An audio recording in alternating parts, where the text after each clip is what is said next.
أيها الحفل الكريم، أولا نتقدم إلى الله سبحانه وتعالى بالشكر والامتنان على أنه قد منحنا نعمة جليلة والمناسبة السارة السعيدة والفرصة الغالية لعقد النادي العربي في رحاب دار العلوم الجامعة المحمودية من بوفال تحت رئاسة الشيخ الدكتور وأستاذ الأساتذة المفتي عبد الرحيم القاسمي.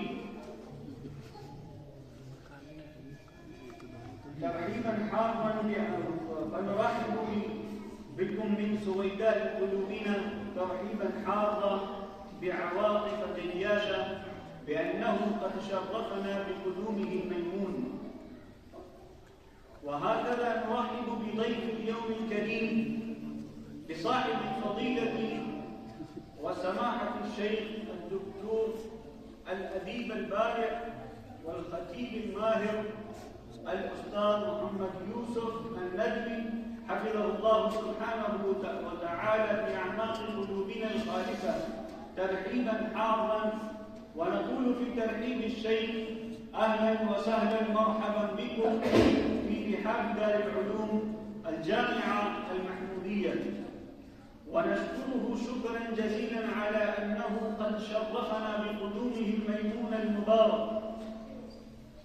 وهكذا نرحب بصاحب الحكم المحترم الأستاذ مفتي محمد عبد الرحيم القاسمي حفظه الله سبحانه وتعالى، والحكم الثاني محمد يوسف الندبي حفظه الله ورعاه، وجميع الأساتذة المحترمين المكرمين وإخواني الأعزة لدار العلوم الجامعة المحمودية.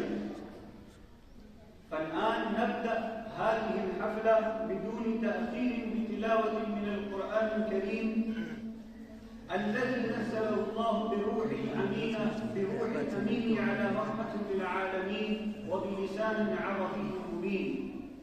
فلذلك أدعو القارئ المتخرج بهذه السنة محمد أمان الله أن يأتي إلى المنصة ويتلو آية من القرآن الكريم، فليتفضل مشكورا.